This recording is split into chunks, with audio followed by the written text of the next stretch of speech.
ಎಲ್ಲರಿಗೂ ನಮಸ್ಕಾರ. ನಮ್ಮ ಚಾನೆಲ್ಗೆ ಆತ್ಮೀಯ ಸ್ವಾಗತ. ಇಂದು ನಾವು ಸತ್ಯದ ಒಂದು ರಹಸ್ಯವನ್ನು ಅನಾವರಣಗೊಳಿಸಲಿದ್ದೇವೆ. ಕ್ರೈಸ್ತ ಧರ್ಮದ ಇತಿಹಾಸವನ್ನು ಮತ್ತು ಭಾರತದ ಆಧ್ಯಾತ್ಮಿಕ ಇತಿಹಾಸವನ್ನು ತಲೆ ಕೆಳಗು ಮಾಡುವಂಥ ಒಂದು ರಹಸ್ಯ ಪ್ರಶ್ನೆ ಇದು. ಸಂತ ಥಾಮಸ್ ಭಾರತಕ್ಕೆ ಬರುವ ಮೊದಲೇ, ಅಂದರೆ ಸುಮಾರು 2000 ವರ್ಷಗಳ ಹಿಂದೆಯೇ, ಭಾರತೀಯರು ಸತ್ಯ ದೇವರಾದ ಯೆಹೋವನನ್ನು ತಿಳಿದಿದ್ದರು ಮತ್ತು ಆತನನ್ನು ಪೂಜಿಸುತ್ತಿದ್ದರು ಎಂದು ನಿಮಗೆ ತಿಳಿದಿದೆಯೇ? ನಿಜ. ದೇವರು ಭಾರತದೊಂದಿಗೆ ಸುಮಾರು 3000 ವರ್ಷಗಳಷ್ಟು ಹಳೆಯ ಇತಿಹಾಸವನ್ನು ಹೊಂದಿದ್ದಾನೆ. ಈ ವಿಷಯವನ್ನು ನಾವು ಕೇವಲ ಧಾರ್ಮಿಕ ನಂಬಿಕೆಯಾಗಿ ನೋಡದೆ, ಬೈಬಲ್ನ ಆಳವಾದ ಅರ್ಥದಲ್ಲಿ ಮತ್ತು ಇತಿಹಾಸದ ಸಣ್ಣ ಸುಳಿವುಗಳಲ್ಲಿ ಹುಡುಕಲಿದ್ದೇವೆ. ಇದು ಕೇವಲ ಒಂದು ಉಪದೇಶವಲ್ಲ, ಇದು ಬೈಬಲ್ನ ಒಂದು ಆಳವಾದ ರಹಸ್ಯದ ಅನಾವರಣ. ದಯವಿಟ್ಟು ಸತ್ಯದ ಸಂಪೂರ್ಣ ದರ್ಶನಕ್ಕಾಗಿ ವಿಡಿಯೋವನ್ನು ಕೊನೆವರೆಗೂ ನೋಡಿ. ಈ ವಿಡಿಯೋ ಇಷ್ಟವಾದರೆ ಲೈಕ್ ಮಾಡಿ, ನಿಮ್ಮ ಸ್ನೇಹಿತರೊಂದಿಗೆ ಹಂಚಿಕೊಳ್ಳಿ ಮತ್ತು ನಮ್ಮ ಚಾನಲ್ಗೆ ಸಬ್ಸ್ಕ್ರೈಬ್ ಮಾಡಿ. ದೇವರು ನಿಮ್ಮನ್ನು ಆಶೀರ್ವದಿಸಲಿ. ಪ್ರಶ್ನೆ 2. 3000 ವರ್ಷಗಳ ಇತಿಹಾಸ ಮತ್ತು ಬೈಬಲ್ನ ಆಧಾರ. ನಾವು ಇತಿಹಾಸದ ಚಕ್ರವನ್ನು ಸುಮಾರು 3000 ವರ್ಷಗಳ ಹಿಂದೆ ತಿರುಗಿಸೋಣ. ಬೈಬಲ್ನ ಪ್ರಕಾರ ಈ ಸಮಯವು ಇಸ್ರಾಯೇಲ್ ದೇಶದಲ್ಲಿ ದಾವೀದ ರಾಜನ ಆಳ್ವಿಕೆ ಮತ್ತು ಆತನ ಮಗನಾದ ಸೊಲೊಮೋನನ ವೈಭವದ ಆಳ್ವಿಕೆ ನಡೆಯುತ್ತಿದ್ದಿಲ್ಲ ಕಾಲ. ರಾಜ ಸೊಲೊಮೋನನು ಆ ಕಾಲದ ಅತ್ಯಂತ ಬುದ್ಧಿವಂತ ಮತ್ತು ಶ್ರೀಮಂತ ರಾಜನಾಗಿದ್ದನು. ಆತನಿಗೆ ಇಡೀ ಜಗತ್ತಿನೊಂದಿಗೆ, ವಿಶೇಷವಾಗಿ ಪೂರ್ವದ ದೇಶಗಳೊಂದಿಗೆ ವ್ಯಾಪಾರ ಸಂಬಂಧವಿತ್ತು. ಕೇಂದ್ರಬಿಂದು ವ್ಯಾಪಾರ ಮಾರ್ಗಗಳು. ಬೈಬಲ್ನಲ್ಲಿ ಉಫೀರ್ನ ಚಿನ್ನದ ಬಗ್ಗೆ ಪ್ರಸ್ತಾಪವಿದೆ. ವಿದ್ವಾಂಸರು ಉಫೀರ್ ಭಾರತದ ದಕ್ಷಿಣ ಕರಾವಳಿಯ ಒಂದು ಪ್ರದೇಶವಾಗಿರಬಹುದು ಎಂದು ಊಹಿಸುತ್ತಾರೆ. ಸೊಲೊಮೋನನ ಹಡಗುಗಳು ಉಫೀರ್ನಿಂದ ಚಿನ್ನ, ಬೆಳ್ಳಿ, ಮುತ್ತುಗಳು ಮತ್ತು ಶ್ರೀಗಂಧವನ್ನು ತರುತ್ತಿದ್ದವು. 1 ರಾಜರು 10:22. ರಹಸ್ಯ 1. ವ್ಯಾಪಾರವು ಕೇವಲ ಸರಕುಗಳ ವಿನಿಮಯವಲ್ಲ, ಅದು ಸಂಸ್ಕೃತಿ ಮತ್ತು ನಂಬಿಕೆಗಳ ವಿನಿಮಯ. ಸೊಲೊಮೋನನ ವ್ಯಾಪಾರಿಗಳು ಭಾರತಕ್ಕೆ ಬಂದಾಗ ಅವರು ಕೇವಲ ಸರಕುಗಳನ್ನು ತರಲಿಲ್ಲ, ಅವರು ಯೆಹೋವ ದೇವರ ಹೆಸರನ್ನು ತಂದರು. ಇದೇ ಸಮಯದಲ್ಲಿ ಭಾರತದಲ್ಲಿ ಪ್ರಾಚೀನ ವೇದಗಳ ಕಾಲದ ಅಂತಿಮ ಹಂತಗಳು ನಡೆಯುತ್ತಿದ್ದವು. ಜನರಿಗೆ ಸೃಷ್ಟಿಕರ್ತನಾದ, ನಿರಾಕಾರನಾದ, ಅದ್ವಿತೀಯನಾದ ಪರಮ ದೇವರ ಬಗ್ಗೆ ಒಂದು ಮೂಲಭೂತ ಅರಿವಿತ್ತು. ಈ ಅರಿವು ಯೆಹೋವ ದೇವರ ಪರಿಕಲ್ಪನೆಗೆ ನಿಕಟವಾಗಿತ್ತು. ಬೈಬಲ್ನ ಆಧಾರದ ಪ್ರಕಾರ ದೇವರು ಪ್ರತಿಯೊಬ್ಬ ಮನುಷ್ಯನ ಹೃದಯದಲ್ಲಿ ತನ್ನ ಜ್ಞಾನವನ್ನು ಅಳವಡಿಸಿದ್ದಾನೆ. ರೋಮನರಿಗೆ 1:19. ಪ್ರಶ್ನೆ 3. ಯೆಹೋವ ಎಂಬ ದೇವರ ಹೆಸರಿನ ಪ್ರತಿಧ್ವನಿಗಳು.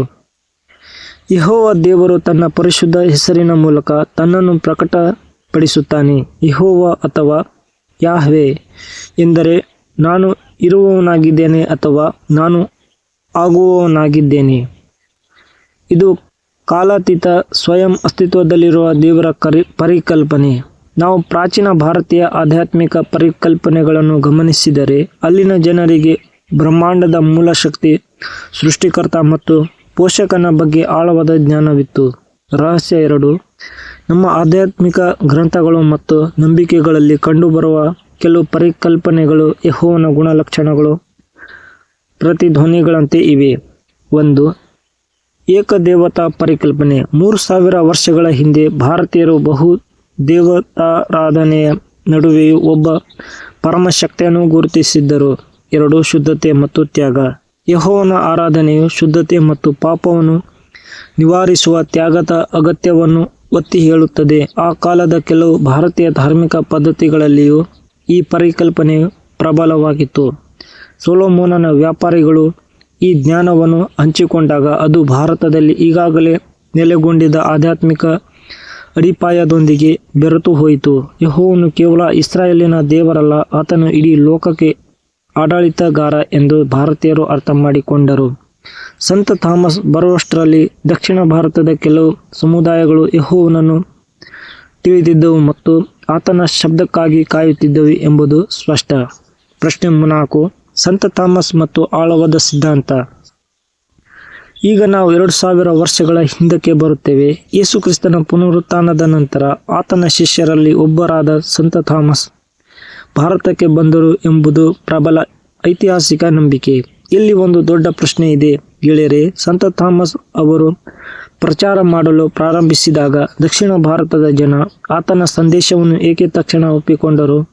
ಸಾಮಾನ್ಯವಾಗಿ ಹೊಸ ನಂಬಿಕೆಗೆ ಬಂದಾಗ ದೊಡ್ಡ ಪ್ರತಿರೋಧವಿರುತ್ತದೆ. ಆದರೆ ದಕ್ಷಿಣ ಭಾರತದ ವ್ಯಾಪಾರಿ ಸಮುದಾಯಗಳು ಮತ್ತು ರಾಜ ಮನೆತನಗಳು ಸಹ ಸಂತ ಥಾಮಸ್ನ ಸಂದೇಶವನ್ನು ಒಪ್ಪಿಕೊಂಡವು. ರಹಸ್ಯ 3. ಸಿದ್ಧಾಂತದ ತಯಾರಿಕೆ.